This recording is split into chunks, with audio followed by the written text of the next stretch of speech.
Tu ne cuiras pas le chevreau dans le lait de sa mère. Par ces mots, la Torah nous interdit les mélanges viande-lait. Plus précisément, le chevreau représente tous les animaux domestiques, bovins, ovins, caprins, mâles comme femelles, qui comme le chevreau sont cachers, c'est-à-dire les animaux qui ont le sabot fendu et qui ruminent. Nos sages ont étendu l'interdit aux animaux sauvages cachers comme le gibier, cerfs, gazelles, etc., ainsi qu'aux volailles, poulets, oies, dindes, canards, etc. L'expression « le lait de sa mère » désigne le lait de tous les animaux domestiques qui, comme la mère du chevreau, sont cachers. Lait de chèvre bien sûr, mais aussi lait de vache ou lait de brebis. Nos sages ont étendu l'interdit au lait des animaux sauvages cachers, biches et gazelles par exemple. Tu ne cuiras pas le chevreau dans le lait de sa mère. Cette mitzvah est répétée 3 fois dans la Torah. De là nous apprenons 3 lois. 1.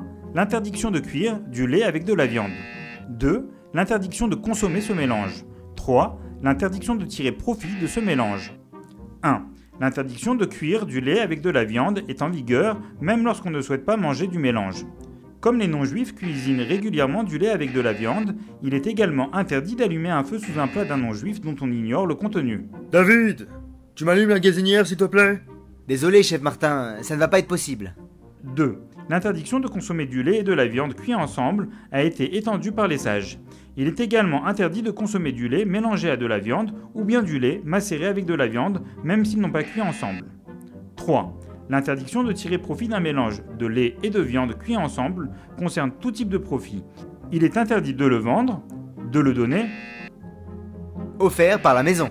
et même de le donner à manger à des chiens sauvages ou abandonnés.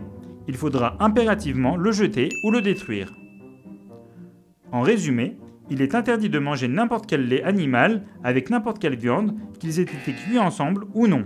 Par contre, il est permis de cuire du lait avec de la volaille ou avec du gibier et d'en tirer profit pour les besoins d'un non-juif par exemple.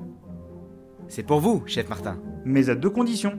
Il doit être évident pour un spectateur 1. Que la viande en question est de la volaille ou du gibier et 2. Que le mélange n'est pas destiné à la consommation.